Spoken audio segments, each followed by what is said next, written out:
No ar, Jornal da CUT. Olá Brasil, eu sou o André Acarini. O Jornal da CUT começa agora e hoje traz o seguinte assunto. Com Bolsonaro sobe o número de trabalhadores com renda de até um salário mínimo. Desde o início do governo de Bolsonaro em 2019, aumentou de 30% para 35,6%. O índice de trabalhadores com renda de até um salário mínimo. Na contramão, diminuiu quem ganha até 2 salários mínimos, de 35,1% para 31,6%. É o assunto que você confere a partir de agora aqui no Jornal da CUT.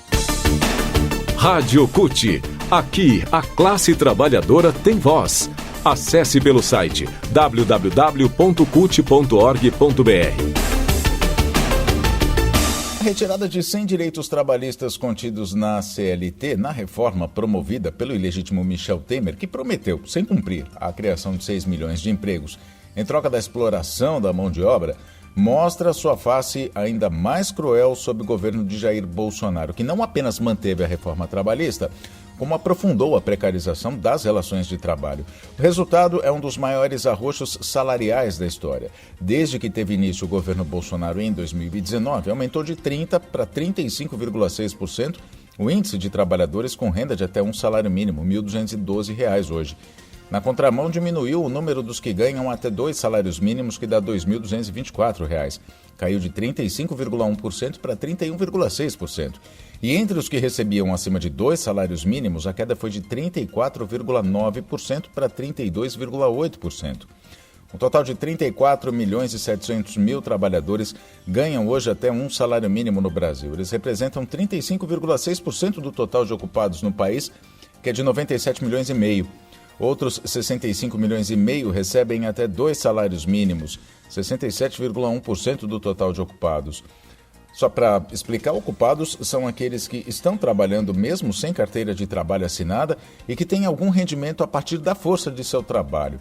Os dados são referentes ao terceiro trimestre deste ano e foram levantados a partir da Pesquisa Nacional por Amostragem de Domicílios, ou por Amostra de Domicílios Contínua, a PNAD Contínua, que é realizada pelo IBGE e também pela consultoria LCE, a pedido do jornal Valor Econômico, esses dados que a gente está falando. Bom, desde o início de 2012, que é o início da série histórica da pesquisa, a fatia de quem recebia até 2 salários mínimos por mês variou entre o mínimo de 65,7% no segundo trimestre de 2014 e o máximo de 71% nos terceiro e quarto trimestres de 2021. Ou seja, desde os governos petistas, a queda de renda só cresceu. A pesquisadora do DIEESE, Adriana Marcolino, acredita a queda do rendimento do trabalhador não apenas a reforma trabalhista, isso de 2016 para cá, como as decisões de desmontar a fiscalização trabalhista, permitindo que maus patrões contratem sem carteira assinada, explorando quem precisa trabalhar. Ela diz ainda que, além desses fatores, a crise econômica, o crescimento pífio da economia, a recessão e a falta de medidas que impedissem o aumento da informalidade, da rotatividade e o fim da política de valorização do salário mínimo, acabaram permitindo o achatamento da renda do trabalhador. Todos esses motivos aí combinados, não é? Para este ano, apesar da inflação dos últimos 12 meses ter batido mais de 11%, Bolsonaro apresentou uma proposta de reajuste do salário mínimo de 6,7%, índice que reflete a projeção do INPC para 2022. Com isso, o atual salário mínimo passaria de R$ 1.212 para R$ 1.294, um aumento de apenas R$ 82.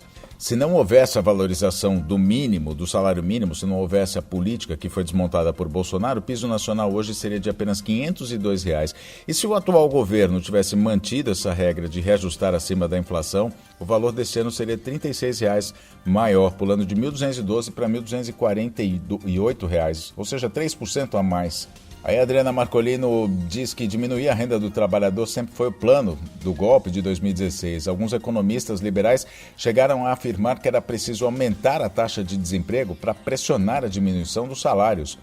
Ela ainda ressalta que valorizar o salário mínimo se reflete nos ganhos de diversas categorias profissionais que têm como base o piso nacional para os reajustes salariais.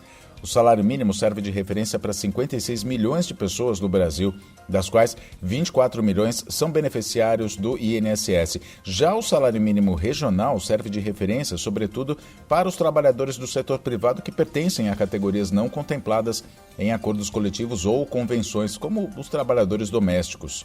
A gente fala também sobre o reajuste do salário mínimo ser melhor para a economia. Para economistas do campo progressista, qualquer elevação do salário mínimo tem um impacto muito grande sobre os rendimentos menores. As pessoas que ganham o mínimo gastam tudo consumindo alimentos, pagando contas, impactando positivamente na economia. De acordo com o DIEESE, existe um incremento em termos de renda na economia que chega a 81 bilhões de reais com o salário mínimo. Além disso, há outros 44 bilhões que chegam aos cofres públicos por meio da arrecadação tributária, por conta desse aumento do salário mínimo.